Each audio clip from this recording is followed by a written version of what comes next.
Immediately following chapter 15, there's a chapter 16, and in that Marx discusses a question often talked about, his definition of productive and unproductive labour. I'm not going to talk about that, and I'm going to go straight on to some later chapters where Marx discusses wages.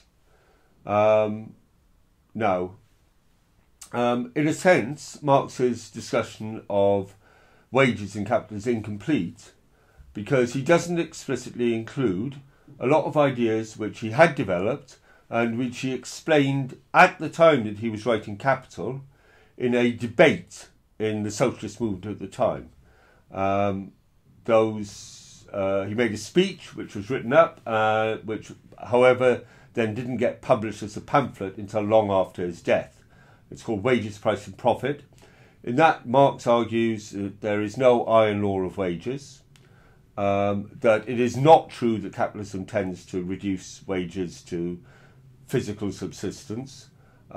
He points out, for example, that in his day, wages in the USA were twice what they were in England, and wages in England were twice what they were in France and Germany. There is no iron law there. It depends on the class struggle.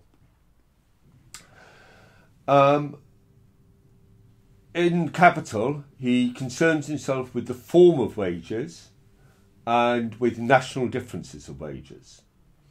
Form of wages, he considers two forms of wages, time wages and peace wages. Now, in Marx's view, we are paid, what we sell is our labour power.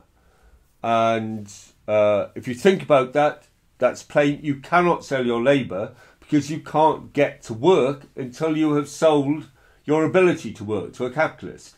If you could work productively without selling your labour power to a capitalist, you would work productively and sell the product. However, this appears, because of the riveting together of labour power and labour in capitalist society, this appears as a price of labour.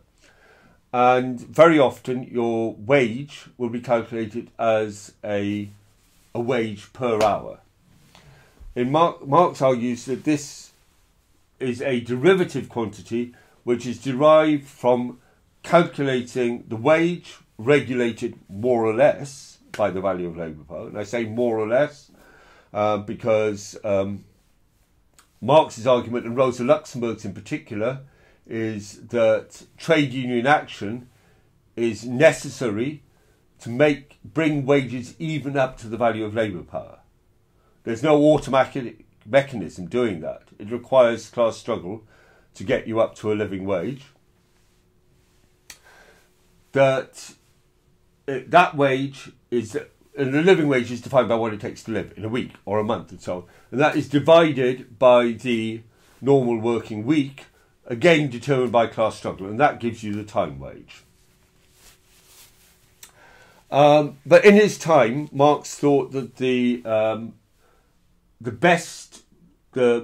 form of payment of wages most conducive, preferred by the capitalists, was peace wages, where you were paid by the number of widgets that you produced. And Marx argued, again, this is derivative quantity. It is derived by dividing the average living wage by the number of pieces produced per week on average.